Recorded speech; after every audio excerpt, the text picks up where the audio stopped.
14 है बेटा। 3 vertices of parallelogram taken in order are -1, 0, 3, 1, 2, 2 respectively, so that the coordinate of fourth vertex are -2, 1। कह रहा है कोई पैरेललोग्राम है जिसके 3 वर्टाइसेज आपको गिवन दैट हैं, तो फोर्थ वाला वर्टेक्स बताओ क्या होगा।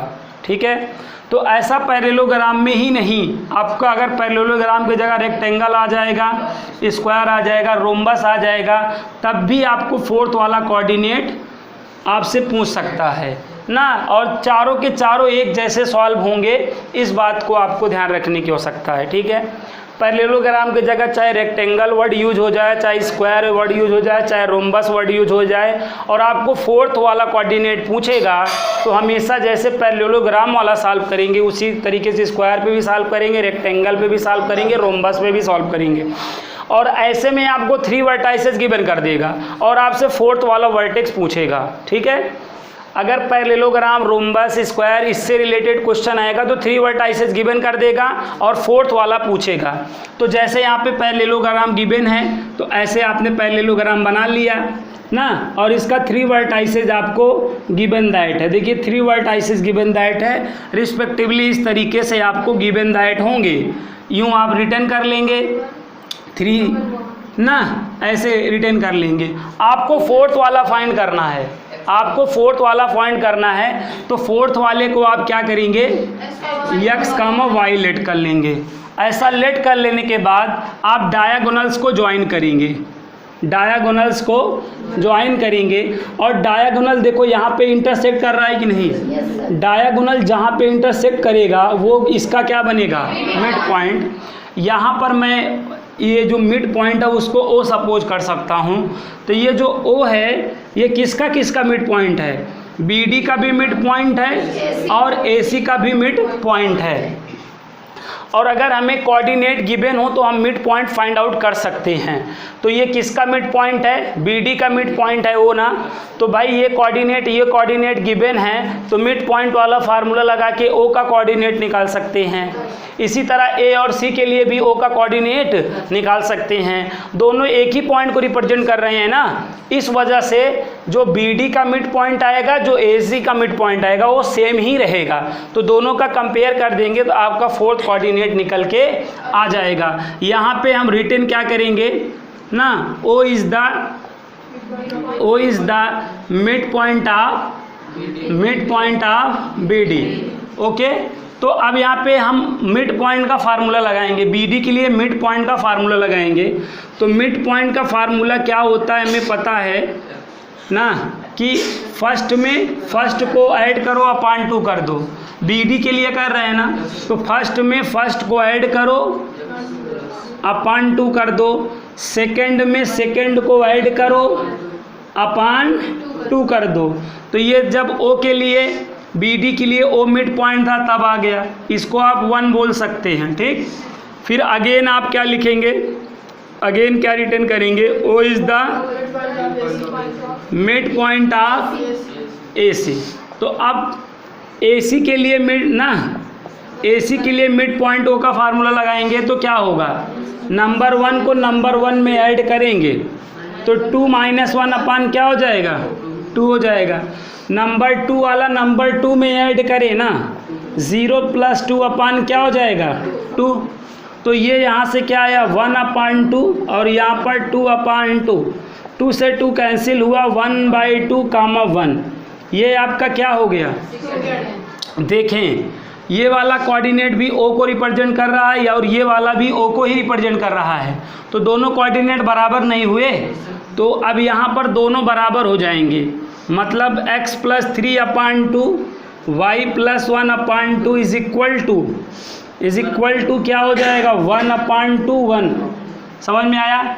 तो यहाँ पे फर्स्ट वाला फर्स्ट के इक्वल होगा तो क्या हो जाएगा, x + 3/2 = 1/2 और यहाँ पर y + 1/2 इज इक्वल टू 1। 2 से 2 निकल लिया और ये 2 यूँ क्रॉस मल्टीप्लाई करेगा और ये 3 इधर चला आएगा ना, तो x = 1 - 3 और यहाँ पर y + 1 = 2। तो x की वैल्यू यहाँ पे -2 आ गई, 1 यहाँ चला जाएगा, 2 - 1 तो y की वैल्यू 1। तो आपका जो फोर्थ वाला कोऑर्डिनेट d था वो क्या है, x, y माना था ना। तो देखिए -2, 1 निकल के आ गया कि नहीं। तो बहुत ही ईजीएस्ट वे में हमने क्वेश्चन को सॉल्व कर लिया। ठीक है, ज़्यादा कुछ नहीं करना है। मैं कह रहा हूँ पैरेललोग्राम हो, चाहे रेक्टेंगल हो, चाहे स्क्वायर हो, चाहे रोम्बस हो, अगर आपको 3 कोऑर्डिनेट गिवन कर दिया, फोर्थ वाला कोऑर्डिनेट पूछेगा तो आपको क्या करना है, फोर्थ वाला कोऑर्डिनेट x, y मान लेना है ना, फिर डायगोनल्स को मिला देना है। डायगोनल जहाँ इंटरसेक्ट करेंगे वो दोनों के मिड पॉइंट होंगे। तो BD का भी मिड पॉइंट O है और AC का भी मिड पॉइंट O है। तो मिड पॉइंट का फार्मूला हम जानते हैं। तो O अगर BD का मिड पॉइंट है तो मिड पॉइंट BD के लिए जब आप फार्मूला लगाएंगे तो आप क्या करेंगे, फर्स्ट में फर्स्ट को ऐड करेंगे अपॉन 2, सेकंड में सेकंड को ऐड करेंगे अपॉन 2। ये आपका मिड पॉइंट फार्मूला होता है। तो ये आ गया। इसी तरह जब AC का मिड पॉइंट भी O ही है तो वहाँ पे भी लगाया तो ये आया। तो दोनों क्या हैं, O को ही तो रिप्रेजेंट कर रहे हैं। दैट मीन्स ये दोनों क्या हुए, इक्वल हुए, और ये दोनों इक्वल हुए, लाइक कुछ ऐसा होगा। तो यहाँ पर यहाँ का फर्स्ट यहाँ पे फर्स्ट के इक्वल हो गया, 2 से 2 निकल लिया, +3 को उधर लेके चला गया, यहाँ पे क्रॉस मल्टीप्लाई कर दिया। तो x की वैल्यू -2, y की वैल्यू 1। तो इससे हमारा D x, y आ गया। आई होप ये क्वेश्चन आपको अच्छे से समझ में आ गया होगा। ये तो हमने पैरेललोग्राम पे सॉल्व किया। अब अगर यहीं पे मैं रेक्टेंगल लिख दूं तब भी ऐसे सॉल्व होगा, स्क्वायर लिख दूं तब भी ऐसे सॉल्व होगा। ठीक है, रोम्बस आ जाए तब भी ऐसे ही सॉल्व करना है। नहीं तो आप एग्जाम में कहोगे सर जी ये तो रोम्बस पे आ गया था, अब तो बताया ही नहीं थे, नहीं मैं करके चला आता।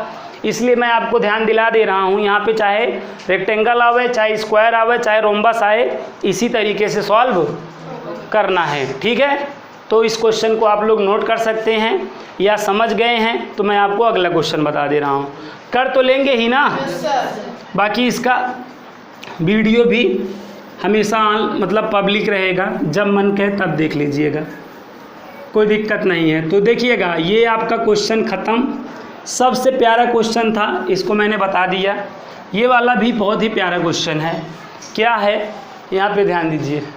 एक ट्रायंगल ABC है, D क्या है, मिड पॉइंट ऑफ BC है, तो प्रूव दैट ये करो ना।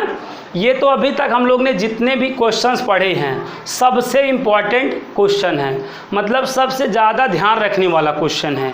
अभी तक हमें कुछ चीज़ें गिवन दैट रहती थी, उसकी हेल्प से हम चीज़ें कर लेते थे। इसमें तो बहुत ज़्यादा आपको मतलब डेरिवेशन टाइप का क्वेश्चन है, पूरा याद रखना पड़ेगा। तो एक ट्रायंगल ABC है जिसमें ना D किसका मिड पॉइंट है, BC का। तो आपको ये चीज़ प्रूव दैट करनी है। बहुत ही ईजीएस्ट वे में सॉल्व कराऊंगा, आप लोग देखिएगा, ध्यान से समझिएगा। क्या है, ऐसे एक ट्रायंगल है, एक ट्रायंगल है ABC। ये D किसका मिड पॉइंट है बच्चों, BC का। तो यहाँ पे हमने मिड पॉइंट को ले लिया। ठीक है, तो यहाँ पे देखिए ऐसा क्वेश्चन बोल रहा है कि कोई ट्रायंगल ABC है और BC का मिड पॉइंट कौन है, D। तब आप ये वाला रिलेशन प्रूव दैट करो, ऐसा क्वेश्चन ने कहा है हमसे। तो हम क्या करेंगे बेटा, ध्यान से समझिएगा। D किसका है, BC का मिड पॉइंट है। तो यहाँ पर हम चीज़ों को टेकन क्वाड्रेंट कर लेंगे। क्या कर लेंगे, टेकन क्वाड्रेंट कर लेंगे। ध्यान से समझिएगा, टेकन क्वाड्रेंट कर लीजिए। यहाँ पे क्या रिटर्न होता था, ओरिजिन O रिटर्न होता था। यहाँ पे आप D को रिटर्न कर लीजिए। किसको, D। यहाँ B कर लीजिए, यहाँ C कर लीजिए, और यहाँ पर आप क्या कर लें, A कर लें। तो ऐसा आप ज्वाइन कर दें, देखिए ऐसा ज्वाइन कर दें। और D ये मिड पॉइंट है, तो अगर D मिड पॉइंट है तो ये और ये इक्वल होगा कि नहीं, बताओ। तो ये हमने ऐसा D को ओरिजिन पे माना है, तो D का कोऑर्डिनेट 0,0 जाएगा पक्के से। अब यहाँ से यहाँ तक कुछ डिस्टेंस होगी, जितनी डिस्टेंस ये होगी उतनी ही डिस्टेंस ये होगी, एकदम बात श्योर है, होगी ना। पर अपने को क्या पता, अपने को पता है क्या, नहीं पता है। तो यहाँ तक की यूनिट को हम कुछ भी मान सकते हैं, 1 यूनिट मान लें, 2 यूनिट मान लें, 3 यूनिट मान लें। लेकिन हम यहाँ पे इसको स्मॉल a यूनिट अगर मान लें तो ये भी स्मॉल a यूनिट हो जाएगा कि नहीं। क्योंकि ये समझ रहे हैं ना, यहाँ अगर स्मॉल ए है तो ये भी स्मॉल ए मिड पॉइंट का काम कर रहा है, तो ये डिस्टेंस इक्वल होगी। ऐसा करने पे क्या होगा भाई, अगर मैं सी के कोऑर्डिनेट की बात करूँ तो क्या आएगा बताइएगा। अब सी का कोऑर्डिनेट a,0 हो जाएगा और इसका कोऑर्डिनेट क्या हो जाएगा, -a,0 हो जाएगा। क्यों? क्योंकि अब ये x एक्सिस पर लाइज कर रहा है ना, x एक्सिस पर लाइज कर रहा है तो y वाला कोऑर्डिनेट तो 0 ही होगा ना, तो y वाला कोऑर्डिनेट को 0 कर लिया। ठीक है, अब ये a है ये, अब ये चीज़ भी तो कुछ ना कुछ होगी ना। अब यहाँ पर आप ध्यान दीजिए, यहाँ तक आ गया समझ में कि नहीं। अब हमको ये a है तो ये भी a हो गया, अब ये और ये हमारा आ जाए तो हमारा काम हो जाए ना। तो चलिए यहाँ तक की चीज़ें हमको आ गई है, आगे हम देखिए थोड़ा सा विचार करेंगे, मतलब ज़्यादा ध्यान देने वाला क्वेश्चन है। अब ये वाला कोऑर्डिनेट अगर निकालना है तो एक बात तो पक्के से है कि अगर हमने इसको y एक्सिस पे लिया है तो ये वाला x वाला तो 0 हो जाएगा। अब जो कुछ होगा यहाँ पे भाई, यहाँ से यहाँ तक की कुछ ना कुछ होगी ना, लेंथ आपको पता नहीं है, पता है क्या? नहीं पता है ना। तो अब ये चीज़ आपको पता नहीं है तो कुछ ना कुछ मान लीजिए। सपोज अगर हम इसको b मान लेते हैं तो ये वाला कोऑर्डिनेट 0,b हो जाएगा। हो जाएगा कि नहीं बताओ?